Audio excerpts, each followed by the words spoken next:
Hey guys, my name is Daniel with American Home Contractors, and this is a roof in a box.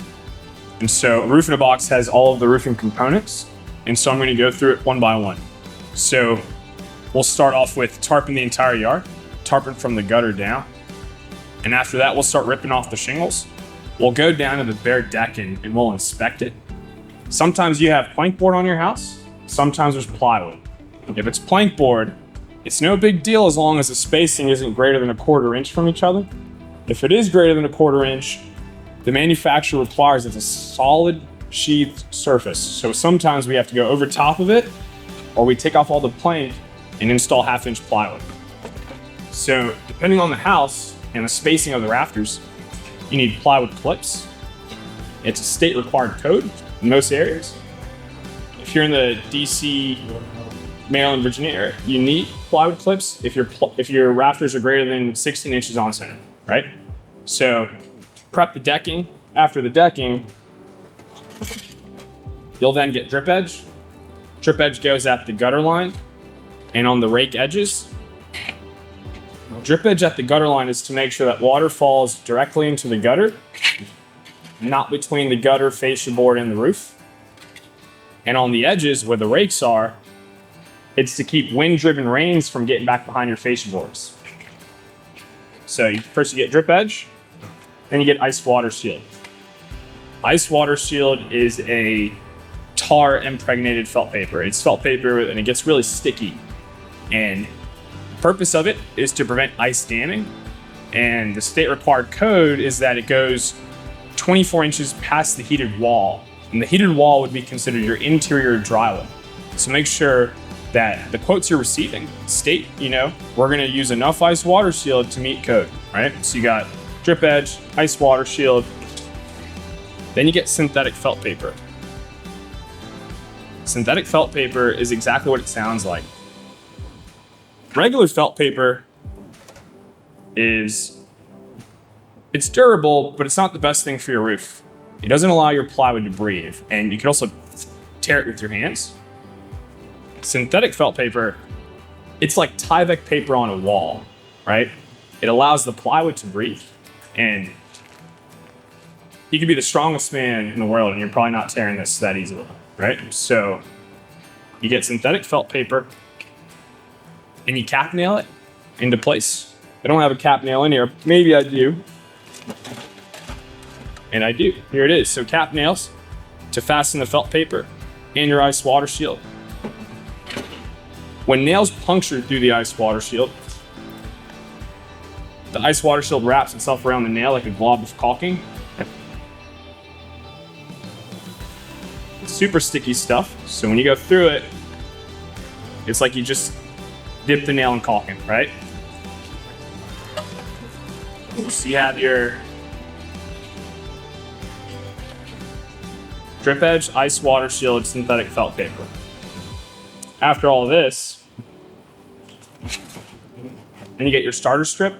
The starter strip is going to go at the gutter line and on the rake edges. It'll get nailed into place, and it gives you a higher rated wind warranty as long as you use these accessories through the manufacturer, right? So this hot tar strip will then seal to the back of the architectural shingle.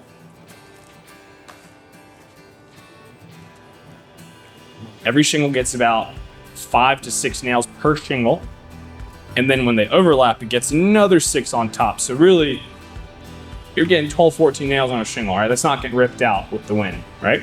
So after this, you start roofing, and wherever you have flashing details, every contractor should be replacing all of your flashing. It's a no-brainer. It should be included in the cost. And so with that, that's the roof system. Here's a piece of beat up step flashing. It's seen some stuff, but pretty much step flashing goes in between every shingle. So your first shingle will have step flashing. The next shingle will have step flashing, and you keep it going. As long as this is a siding wall, you'll probably have step flashing up against that wall. And then when we meet chimneys, there's a very specific kind of step flashing and counter flashing detail. So as you meet a brick wall or a chimney, You'll always have step flashing. And what we tend to see nowadays, or on older roofs, is your counter flashing is nailed right onto your chimney and it's caulked at the seam. What tends to happen is that caulking tends to crack and then you tend to get leaks around the chimney. So code, it's called regletting. When you have that brick mortar joint or on whatever wall on a chimney, you need to tuck your metal into the joint and then you nail and caulk it.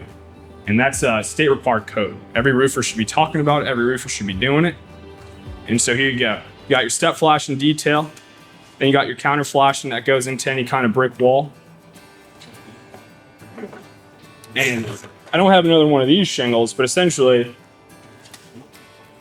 shingle, step flashing, shingle, step flashing, shingle, all the way up the wall, right? And that's a wall detail. But as we make it to the top, you're then going to have a ridge vent system. This ridge vent system has a filtered fiber screen. We are going to cut open a 3-inch gap at the ridge line if you do not have one. And that 3-inch gap fits right here. And this will go over top of the peak. And if you have air intake, you'll have fresh air coming in from the lowest part of the house, releasing all the hot air from up top.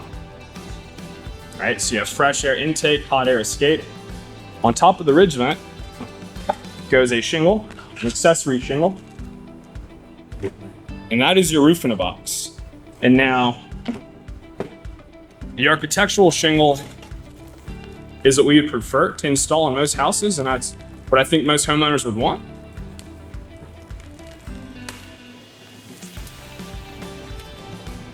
And here it is when they're overlapped with each other. Here is the nailing strike zone where you would nail your shingles, and that's the roof in a box. When homeowners get to feel the shingles and the asphalt, they understand what's going on in their roofs. And when homeowners get to see how step flashing works, they'll understand that roofing is just overlaying and overlapping.